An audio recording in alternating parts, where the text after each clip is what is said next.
సెలయేళ్ళు పారుతుంటే ఓ పిల్ల ఎదగులుగుతుండే లోన నదులన్నీ కలిసినట్టు పిల్లగా నవ్వెంత బాగున్నది నీలోనా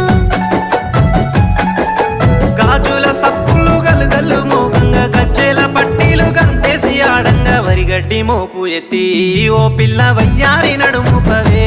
ఈ వేళ